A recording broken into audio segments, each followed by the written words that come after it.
The young Americans who were drafted in their tens of thousands to fight the Vietnam War failed to achieve victory. The psychological wounds they suffered are not yet healed. Harry Wilmer. The war experience obviously was no different than any other war experience. We didn't call it a war. We called it a conflict, a police action.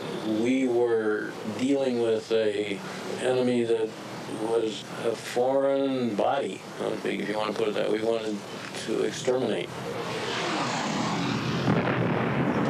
The consequences were that it permitted us to deny the existence of these men who were as heroic as any men in any war, and to project our shadow. We called them losers and dope fiends and baby killers and all the things that we despised. Harry Wilmer works with Vietnam veterans in Texas. Even 20 years after the war, many veterans still carry the burden of military failure and the blame for the horrors of war. They carried the image of losing. They carried the image of destructivity, of violence, of darkness, and even evil, which is in all of us. When these men came home, nobody wanted to acknowledge them. Nobody wanted to hear what they had to say.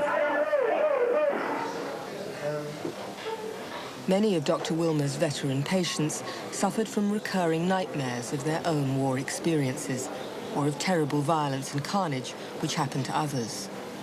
The dreams, to me, represent the only uncontaminated history we have of the war. It's as if it is there now. You know, Jung talks about the reality of the psyche. It was as if I had the privilege of, if you want to call it the privilege, the painful privilege of being in the Vietnam War.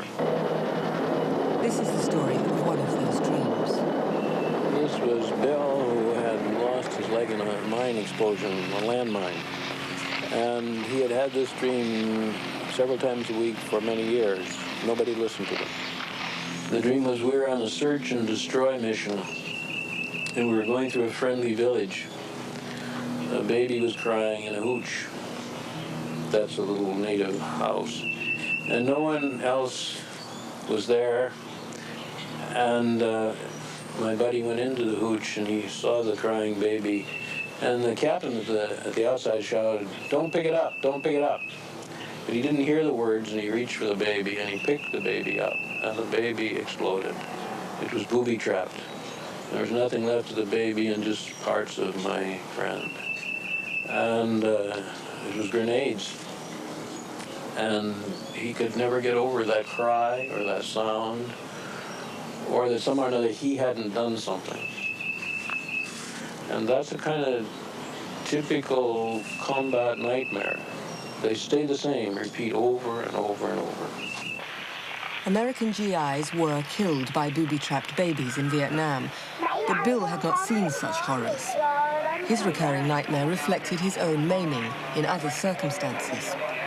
For the first time, Dr. Wilmer accepted Bill's dream as a real experience. The possibility of transformation and of healing begins when a new, unrealistic element arises in the dream. Something comes into the dream that didn't really happen. After all, if you dream 12 years of this and wake up in a cold sweat and a horror, thinking you're still there, when something happens in the dream that didn't really happen, it begins to take you out of that primal experience.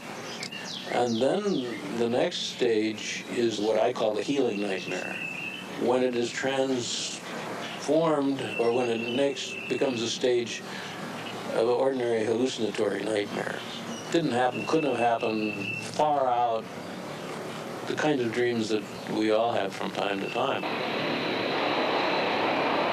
The healing nightmare allows the psyche to adapt from the horrors of combat to the normal processes of the unconscious. For Vietnam veterans, there were none of the parades or rituals which traditionally greet homecoming warriors on their return to ordinary life. There were no rites de sortie, there were no rituals, there was no way people were dumped 50, 60 hours from Vietnam into Des Moines, Iowa, or wherever. And there was nobody there. Al John is a Vietnam veteran who was shot down in combat. After he returned home to the Navajo reservation in Arizona, his overwhelming war memories returned repeatedly. I started having a backlash of what happened when I got shot down, and they told me to just go see a medicine man. He told me that I had some stuff that I was still carrying from Vietnam. My memory is still back there. My memory is still in the outside world at the Navajo reservation.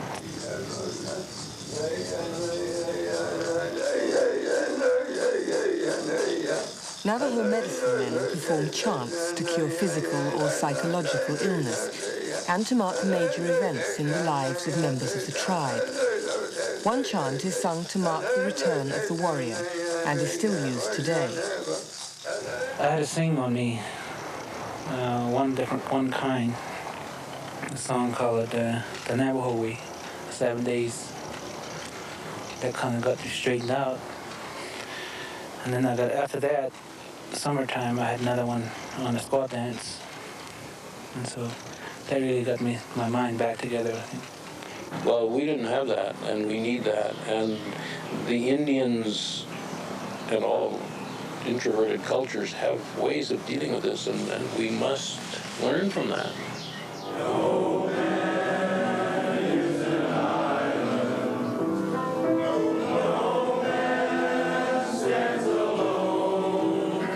But then with the memorial in Washington, this 400-foot black marble named every letter, that had a profound effect. That was the beginning of American grieving and of America's acknowledgement. You look at that, and you see your own face in the dark granite behind the names.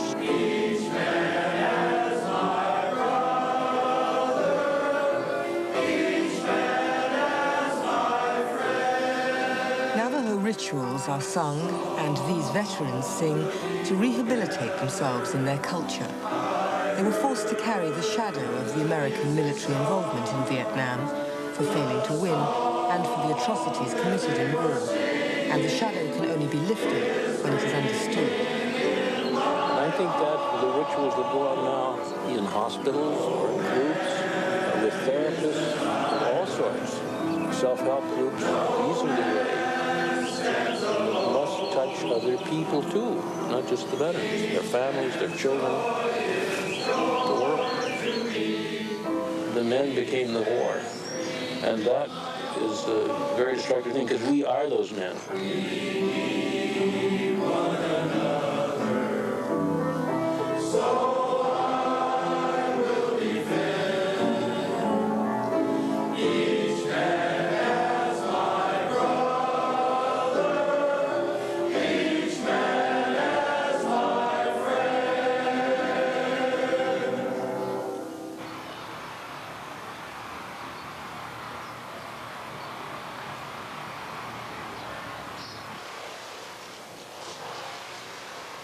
Just as Jung worked with the dreams that arose from the unconscious of his patients, so sand play provides the space and freedom for the unconscious to express itself in concrete pictures.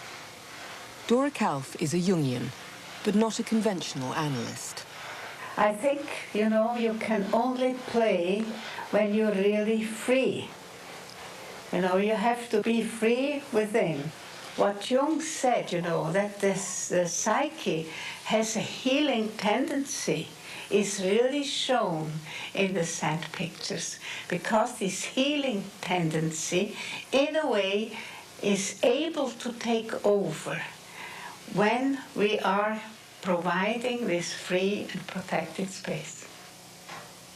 Jung believed in certain psychological necessities, a sense of meaning or religion, honesty with oneself and with others, and respect for the dreams and fantasies produced by the unconscious. He also believed in play. Every creative individual whatsoever owes all that is greatest in his life to fantasy.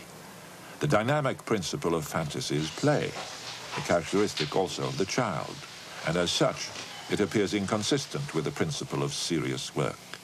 It is short-sighted to treat fantasy, on account of its risky or unaccountable nature, as a thing of little worth. They can tell me stories, they can talk about their life, but we do not interpret. Because what I have observed, that when we start to do this way of sand play, that we can observe a kind of a process, that leads into the inner realms of the personality. And maybe each time they touch even a deeper level. The patient shows you what comes from within. And the therapist sees from outside and understands what he wants to tell you through the symbolic language, you see. We would say that the people who play here, they also come into the collective unconscious, And the collective unconscious means that this is meaningful for all people, that there are those symbols that are meaningful not only, let's say, for Switzerland, but maybe just as well for England or in a different continent. For instance, when they take Oriental or Far Eastern symbols, I think that they are near the bottom of their unconscious. Our culture has moved away from the instinctual life. And this is why we have various animals at display. We have, for instance, wild animals. And this could indicate for a person that they have not been in contact with their instincts. In the sand trays of one patient, Dora Kalf observes the transforming powers of the psyche, which can also be seen in dream analysis. This young man didn't know what to do with his life, but after a series of sand trays, something changed dramatically, and he made a positive decision. He came and said, I have decided to study medicine. And I was quite surprised, because we never talked about, what he should study or what he should do. And then he made this picture. This is a city with the traffic and the police directing the traffic. And we have all these houses, they have no windows. And therefore I felt it was a very anonymous situation. Also, I don't think that these people pay any attention to who they encounter. And then there is the concrete of the place. And through this concrete breaks this beautiful flower.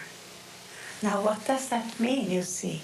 That although he lives in such a surrounding, and he may have had no contact through his inner life, he felt all of a sudden, you see, that something was more important than all the surroundings that he was living in. We would never see that a white rose would be able to break through concrete. But these energies are so strong once they are awakened that they can do nearly impossible things. The followers of Jung, who are old enough to have known him well, are now in their last years themselves. Jung's work began with his own inner life, and for these analysts, the arrival of old age and the approach of death is an opportunity to observe what the unconscious has to say. When one is preparing for death, which is what I've been busy doing for the last 10 years, sounds lugubrious, but at my age it isn't. I've had an incredibly rich life, and as I said, I call God Albert, and if they threw the switch on me tomorrow night time, I would scrawl, Dear Albert, thank you, Joe. This is my feeling about it. Dr. Adolf Guggenbuhl-Craig, a Zurich analyst, has recently published a book called Old Fools. When I was young, I obviously hoped that one day I will understand what's going on. And I was in some way admiring the people who were older because I thought they knew what they were talking about. And then all of a sudden one morning I woke up and I was all myself and wasn't a bit wiser.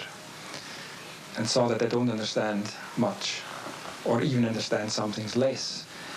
And that's a bit depressing. Today, old age is not appreciated very much. There are too many old people, so sometimes I'm ashamed to be still here with my 85 years. And the value which people give to old age is how young they feel, how useful. Well, that's a kind of tremendous pressure on these poor old people. They have not only to look younger, they even have to be more experienced and more clever and so on. I think it's an insult if you say to an old person, you look very young. So what sort of 85-year-old lady do you wish to feel? Feel? I feel that I wish to feel as I feel. I'm quite satisfied. I don't want to be different. No. I saw that one advantage, one possibility in old age, which has been depicted in images too, is that when you're old, you don't have to care so much anymore. And when you're old, you can say, what the hell, what does it matter if people think I'm an idiot or if I'm an old fool? And so the archetype of the old fool is really a fuller archetype than the old wise man, who is a one-sided propaganda gimmick of older people to dominate the younger ones. Jungian analysts share a conviction that life has meaning, though it may be found only in retrospect, and though the meaning may be purely personal and of no wider significance. Aniela Jaffe. What is meaning? We create meaning, and that's so important. Afterwards, if I look back my long life, and there were things which were very difficult for me. If you try to understand your dreams and your fantasies, then perhaps you can find a meaning. Looking back, what Jung thought, reflection, looking back. I was married, and it was, we were very, very young, 20 and 21, but it didn't last very long, so we divorced. And I thought, what can that mean? It was ridiculous. Two students married and going away. The meaning for me was this marriage saved my life, because I got the Swiss passport. He was Swiss, and I could go to Switzerland. I came to Jung. These are the detours, you see, which life creates, which one doesn't understand. But decades later, one understands. You see, I'm very old, and for a very, very long time, I didn't feel old. And I thought that I could and should, not so much should, but that one just did, went on doing the same things when one was 85 or 86 or 89 than the things one did when one was 60 or 70. And I did not heed Jung at the time, because I was very surprised sometimes when Jung, when he was about end of 60s, 70s, in the 70s, didn't do this or didn't do that, because he said he was too old, and I couldn't understand it. Jung used to say, if you can't take a hint from life, then life will hit you. And that, I think, is true. There were hints which I could have taken, and I didn't. And so I had to break my leg before I was ready or willing or able to understand what it really was about. Particularly, I felt some kind of relief almost that I could be old, that I was permitted to be old. It's the most extraordinary experience. And through that experience, I realized how wise Jung was.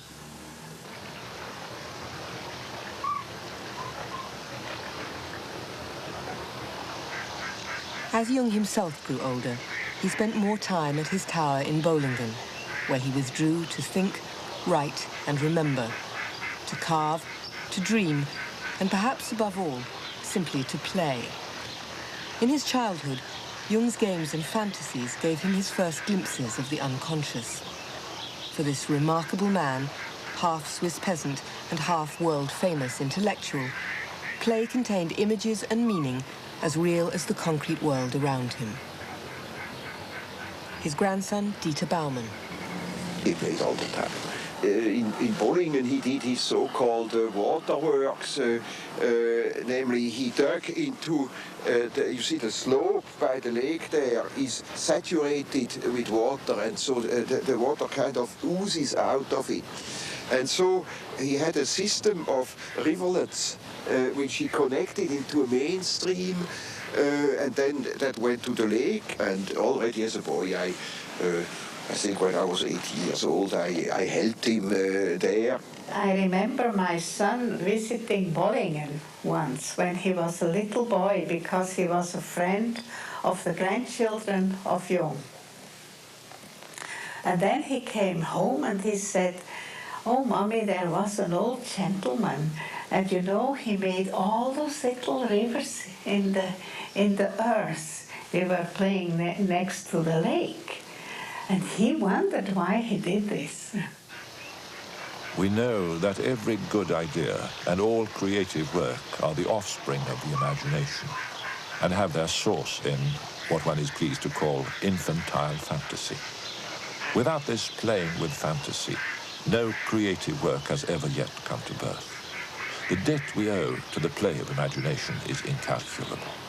It must not be forgotten that it is just in the imagination that a man's highest value may lie.